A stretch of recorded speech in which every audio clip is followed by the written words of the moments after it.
इन्होंने वापस करने का फैसला किया है। मैं चंद हकायक आपके सामने रखना चाहता हूं। और कहा यह गया कि ये गाड़ियां नकारा हैं, ये तज़हीक हैं, ये इस्तेमाल के काबिल नहीं हैं। मैं कुछ हकायक आपके सामने रख दूं। जो 3 गाड़ियां पहले मरहले में डिलीवर की गई आईजी केपीके को, वही गाड़ी इस वक्त मेरे पीछे खड़ी है। ये मेरे भी ज़ेरे इस्तेमाल है। इसी तरह की गाड़ी वजीर दाखिला इस्तेमाल करते हैं और यही गाड़ियां कमोबेश हमारे वफाकी वुज़रा और सिक्योरिटी फोर्सेस के आला तरीन अफसरान इस्तेमाल करते हैं। ये गाड़ियां कहा गया कि पुरानी हैं। पाकिस्तान में बेशुमार सिक्योरिटी फोर्सेस, केपी पुलिस समेत इससे भी जायद पुरानी गाड़ियां जो हैं वो इस्तेमाल कर रहे हैं। ना सिर्फ वो अब इस्तेमाल कर रहे हैं, बल्कि इस तरह की बुलेट प्रूफ गाड़ियां वो इससे भी पुराने मॉडल्स की इंपोर्ट करते हैं। इस गाड़ी की कमोबेश कीमत 10 करोड़ रुपया एक गाड़ी की कीमत है और इसमें इंटरनेशनल स्टैंडर्ड्स की वो तमाम सहूलतें या इंटरनेशनल स्टैंडर्ड पर जो बुलेट प्रूफ और बम प्रूफ होने के इसमें लवाजमात होने चाहिए, वो इस गाड़ी में मौजूद हैं। ये गाड़ियां केपी को उस 600 अरब में से अपने अफसरान को देनी चाहिए थी जो कि वफाक ने उन्हें दहशतगर्दी की जंग लड़ने के लिए पिछली 1.5 दहाई में दिया है। ना सीटीडी है, ना सेफ सिटी है, ना अफसरों के लिए बुलेट प्रूफ जैकेट्स है, ना बुलेट प्रूफ गाड़ियां हैं, ना जदीद असला है।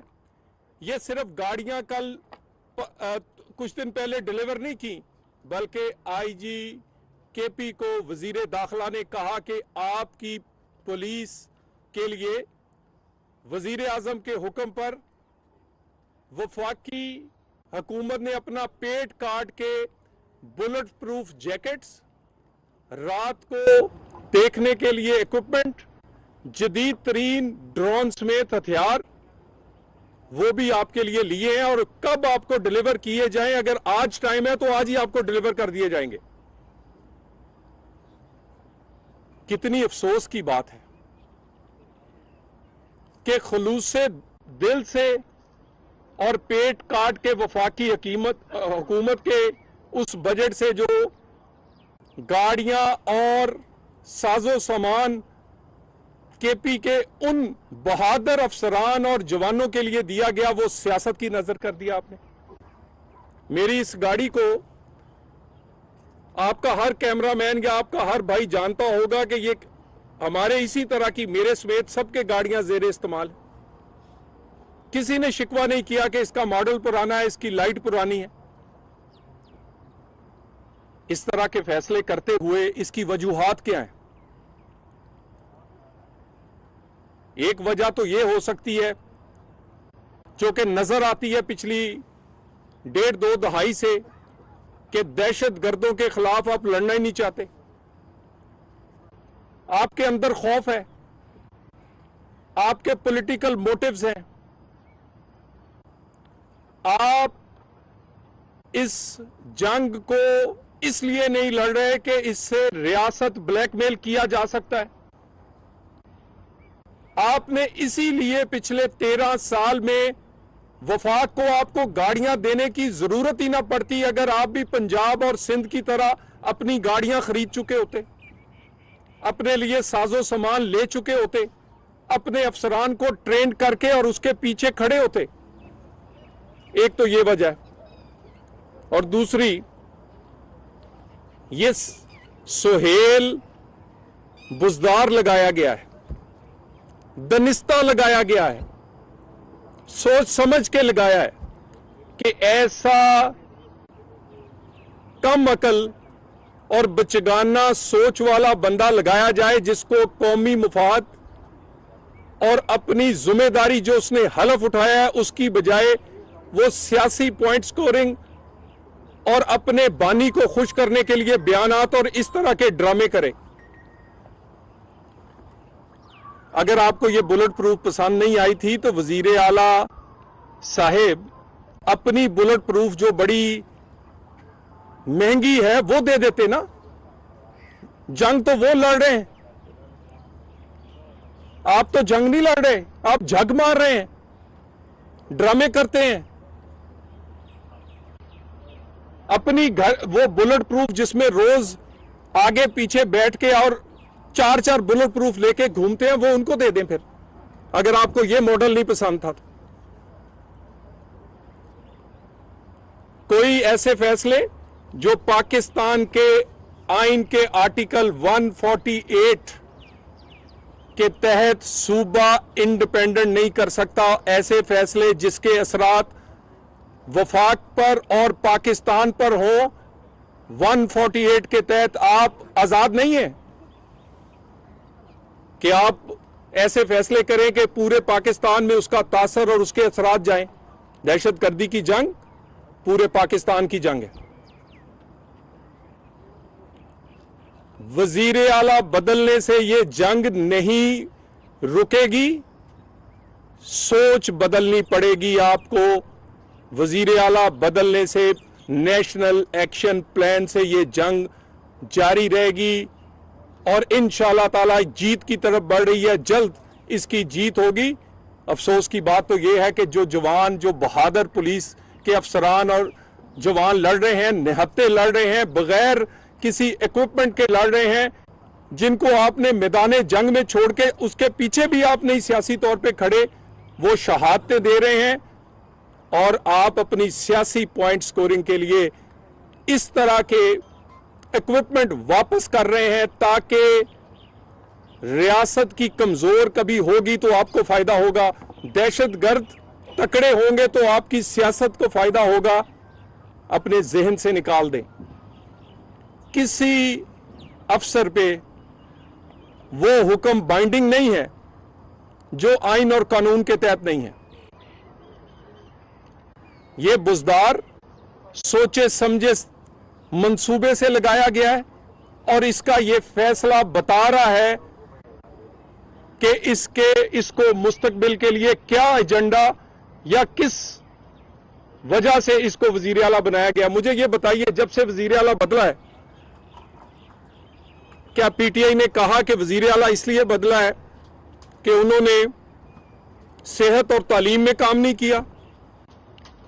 केपी के 4 करोड़ 4.5 करोड़ लोगों को उन्होंने वो कुछ नहीं दिया जो देना चाहिए था? कोई अवामी मसला था या वो डिलीवर नहीं कर सके? नहीं।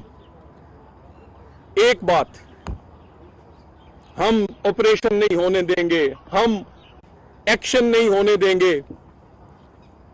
वजीर आला बदलते तुम थक जाओगे, एक्शन होता हुआ रुकता नजर नहीं आएगा।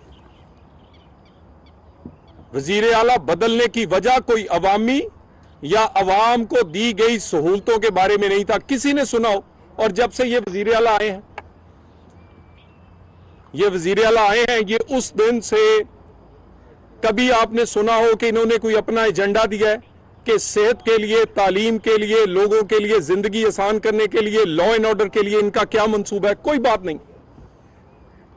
दूसरे सूबे हर रोज ग्रीन बस हो, सोलर पैनल्स हो, मुफ्त दवाइयां हो, कारपेट सड़कें हो, लैपटॉप हो, बच्चों के वजीफे हो, यानी अनगिनत प्रोग्राम है। और आपने इस वजीर आला से कोई एक लफ्ज सुनाओ? सुनेंगे भी नहीं, क्योंकि एजेंडा कोई और है। इसलिए ये आज की ये प्रेस कॉन्फ्रेंस सिर्फ इनकी शोबदाबाजी, इनकी ड्रामेबाजी और इनकी उस बचगाना सोच जिससे ये पॉइंट स्कोरिंग कर रहे हैं उसके लिए की गई है। इस गाड़ी को खड़े करके कि बताया जा सके कि जिसको तुम रद्द कर रहे हो वो तुम्हारा सियासी फायदा तो उसमें हो सकता है, लेकिन उसमें किसी न किसी की जान जा सकती है, कोई शहीद हो सकता है। और अब अगर इस तरह के नुकसान होंगे तो उसका जिम्मेदार भी तुम होगे। ये नहीं हो सकता कि तुम अपने सिपाहियों को बगैर साजो सामान के बगैर मैदान जंग में उतारो, उनकी वो अपनी जानों से इस जमीन को सुरख कर दें और उसको तुम कोई सहूलत ना दो। 600 अरब रुपया एक्स्ट्रा मिला है, इसके अलावा जो मिला है पंजाब को तो 1 रुपया नहीं मिला। शहबाज साहब उस वक्त वजीर आला थे। बेहतरीन सीटीडी है, पूरे पाकिस्तान के सूबे सीटीडी के ट्रेंड होते हैं, वो से फोरेंसिक लैब है, सेफ सिटीज है। अब वजीर आला पंजाब ने सेफ सिटीज को तहसीलों तक, गांव की हद तक ले गई हैं। किस लिए? कमिटमेंट है कि अपने सूबे को अमन देना है, पुरअमन रखना है। वो सारा साजो सामान पुलिस को देना है, वो जो चाहिए। पुलिस के लिए और सीटीडी के लिए पंजाब में ओपन चेक है, वफाक से नहीं मानते। और ना ही उन्हें 1% एक्स्ट्रा मिलता है हर साल, जिस तरह के केपी को 600 अरब से ज्यादा मिल चुका है। इस तरह की गाड़ियां, बुलेट प्रूफ जैकेटें और बाकी हथियार और साजो सामान अरबों रुपए का हम इसके अलावा दे चुके हैं। मैं इसके साथ दूसरा मामले पे जो टीएलपी के हवाले से है उसके लिए भी चंद चीजें आपके सामने रखना चाह रहा हूं। कितनी अफसोस की बात है कि फलस्तीन पर, गजा पर मार्च करने वालों का एक मुतालबा भी फलस्तीन और गजा पे नहीं था, और कहते थे कि इस्राएली प्रोडक्ट्स पे बैन कर दिया जाए, पाकिस्तान से खत्म कर दिया जाए। 69 कड़ियां, 69 वॉचेस, ब्रांडेड वॉचेस इनकी तिजोरी से निकली हैं। इतनी तोशा खाने में भी पाकिस्तान के नहीं रही। और हर उस ब्रांड की वो घड़ी थी जिसको ये कहा करते थे ये हनूदो और जो गैर मुस्लिम है ये उनके ब्रांड्स हैं, ये बैन कर दें। लोगों ने उन ब्रांड्स का नाम नहीं सुना होगा जिस ब्रांड की घड़ियां थी, किन पे, जिन पे ये कहते थे कि इन पर पाकिस्तान में पाबंदी लगा दे। अकाउंट्स कुछ आइडेंटिफाई हुए हैं, 100 अकाउंट्स ऐसे आइडेंटिफाई हुए हैं जो इनकी क़यादत के ज्यादातर ज़ेरे इस्तेमाल थे, और उसमें प्रॉफिट जो कि सूद पे मिलता है पाकिस्तान की बैंकों से, उसमें करोड़ों रुपए का प्रॉफिट वो साल में लेते थे।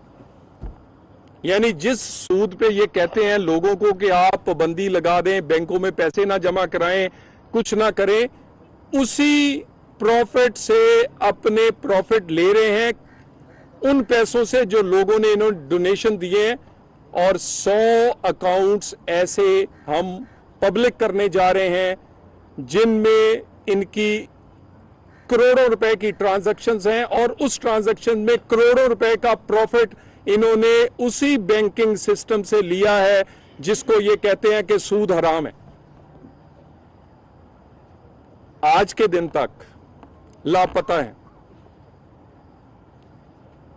इन्होंने कफन बांधा था, लोगों के बच्चे शहीद हो या शहजाद इंस्पेक्टर हो, उसको दर्जनों गोलियां मार के तो शहीद करके चले गए, लेकिन ना कफन मिल रहा है ना कफन बांधने वाला मिल रहा है।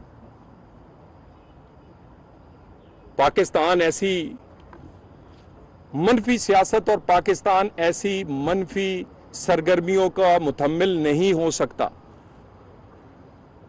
ना केपी के वजीर आला जैसी कम अकल क़यादत को का मुतहम्मिल हो सकता है, और ना टीएलपी जैसी जमात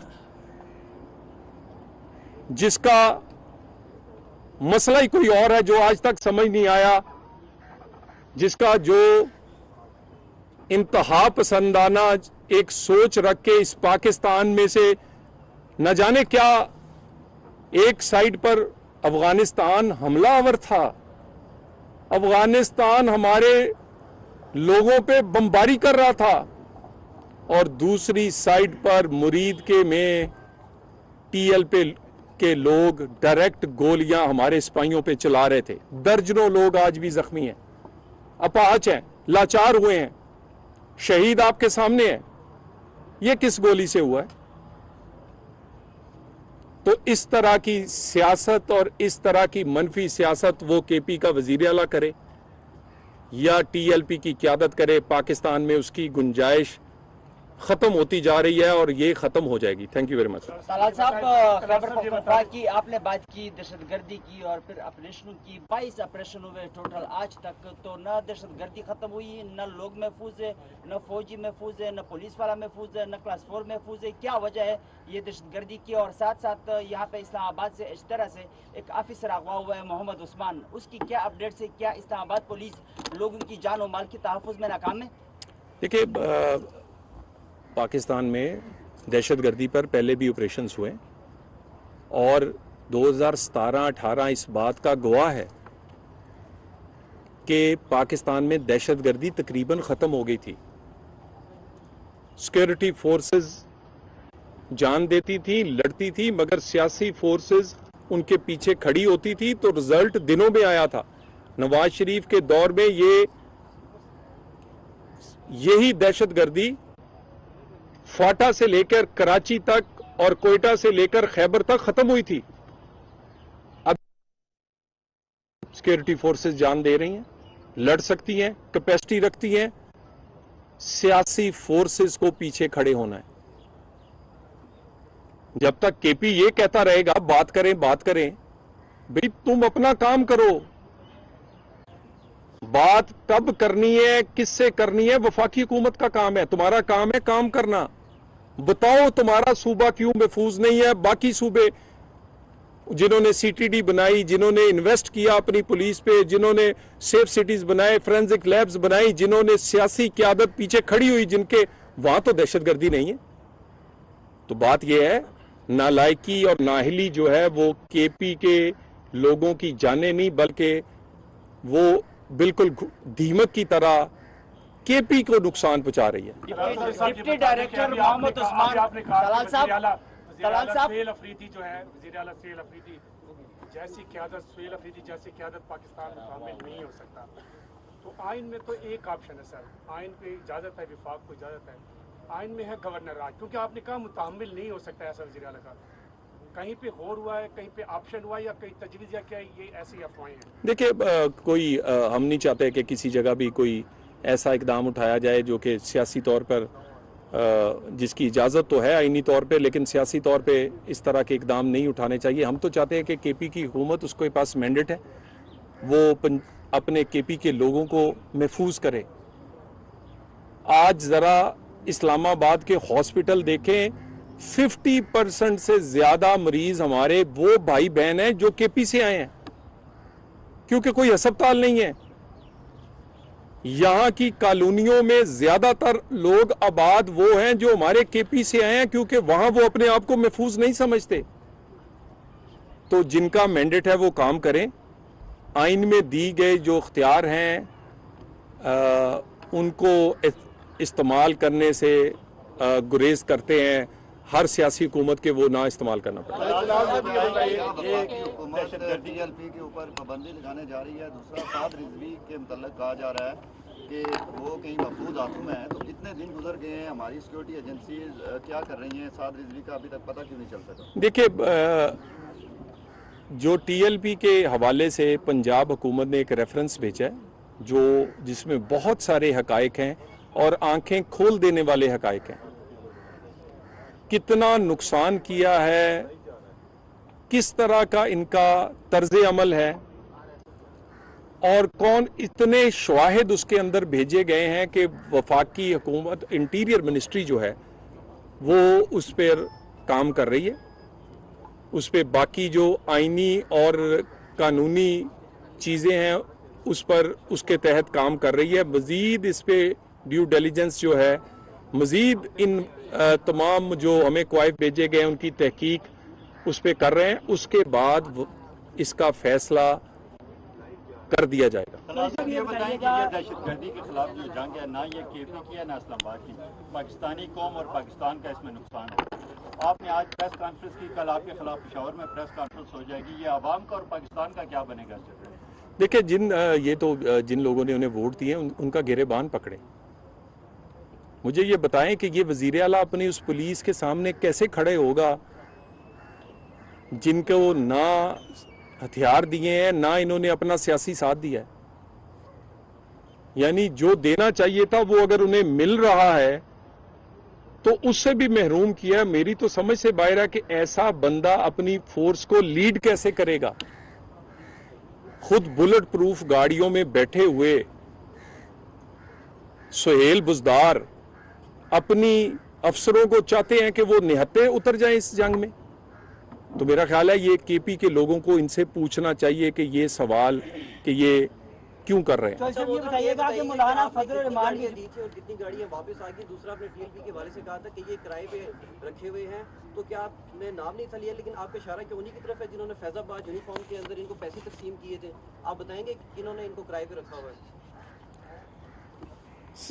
गुजारिश है कि पाकिस्तान में इस वक्त हुकूमत और रियासती अदारे जो है वो हुकूमती फैसले के पीछे खड़े हैं, और ये रियासती फैसला है कि पाकिस्तान में किसी किस्म की इंतहा पसंदाना सोच जो है और इंतहा पसंदाना सियासत जिसकी आइन में भी कोई गुंजाइश नहीं है, उसको ना पाकिस्तान मुतम्मिल हो सकता है और ना करने देंगे। माजी में क्या हुआ क्या नहीं हुआ वो एक तारीख का हिस्सा है, लेकिन इस वक्त हुकूमत के पीछे तमाम रियासती अदारे दीवार की तरह खड़े। तो ऐसा नहीं बताइएगा कि मौलाना फजल रहमान पाकिस्तान आने का, इस्लामाबाद आने का कह रहे हैं अपने वर्कर को, उस हवाले से क्या कहेंगे? रिपोर्ट मंजराम पे लाई जाएगी।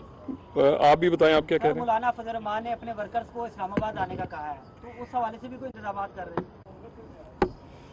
देखिए, मौलाना साहब से हम गाहे बगाहे कोशिश करते हैं कि उन्हें हर चीज़ पे ऑन बोर्ड करें। अभी भी हम इंशाल्लाह कोशिश करेंगे। मौलाना साहब को हम नाराज़ नहीं होने देंगे। वो पाकिस्तान की एक ऐसा सियासी और मजहबी फिगर हैं कि उनकी तजावीज़ जब भी आती हैं, वो 26वीं तरमीम हो या बाकी सियासी मामलात हों, उस पर हुकूमत में हम हों या अपोजिशन में हों, हम हमेशा उन्हें कदर की निकाह से देखते हैं। अब भी हम अगर कोई बात होगी तो करेंगे इंशाल्लाह। फैजाबाद धरने के हवाले से उसकी रिपोर्ट आएगी मंजराम पे। फैजाबाद धरने के हवाले से कमीशन बनाया गया था, उसकी रिपोर्ट जो है मैं उस पर चेक कर लूँ। सलाल चौधरी साहब, पीटीआई के अफगानिस्तान के साथ मुज़ाकरात किए जाएं, लेकिन हुकूमत नहीं मानी और हुकूमत ने कहा कि हमने काबुल में नूर वली महसूद को टारगेट किया है, और उसके बाद अब मुज़ाकरात जो हैं वो किए जा रहे हैं। क्या हुकूमत ने वो नताइज हासिल कर लिए जो वो चाहती थी? अल्हम्दुलिल्लाह,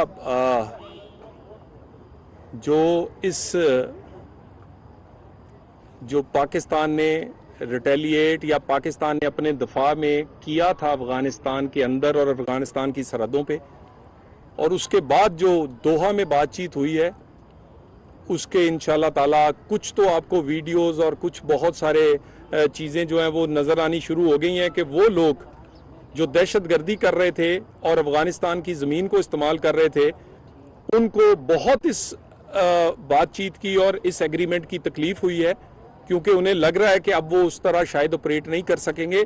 हम उम्मीद रखते हैं, हमारा हमसाया मुल्क है, लेकिन पाकिस्तान का फैसला है कि दहशतगर्दी और दहशतगर्दों की पाकिस्तान और पाकिस्तान के अंदर जहाँ से भी हो रही है उसकी अब कोई जगह नहीं छोड़ी जाएगी। Thank you very much. वफाक को मिलने वाले फंड की वजाहत करेंगे दहशतगर्दी के खिलाफ? जी वज़ीर आज़म की जानिब से कई इजलास बुलाए गए हैं जिसमें वज़ीर आला केपी सुहेल आफरीदी ने शिरकत नहीं की, तो क्या हुकूमत किन ऑप्शंस पर गौर व फिक्र कर रही है कि ये लिए जाएंगे अगर मज़ीद इजलास में मीटिंग में वो शिरकत? देखिए, ये उनकी कौमी जिम्मेदारी है। उन्होंने हलफ उठाया है और उन्होंने हलफ उठाया है केपी के 4.5 करोड़ लोगों की ज़िंदगी आसान बनाने के लिए, उनके लिए काम करने के लिए, आइन और कानून के मुताबिक पाकिस्तान को सर्व करने के लिए। उन्होंने किसी मुजरम को रहा कराने का हलफ नहीं लिया। तो इस तरह की हम उम्मीद करते हैं कि उनकी कोई काउंसलिंग करेगा। ये जो सुहेल बुजदार है जो इसको समझाएंगे, अगर कोई समझा दे तो यही इनके लिए बेहतर है। मजीद अभी बात करना मुनासिब नहीं। Thank you very much.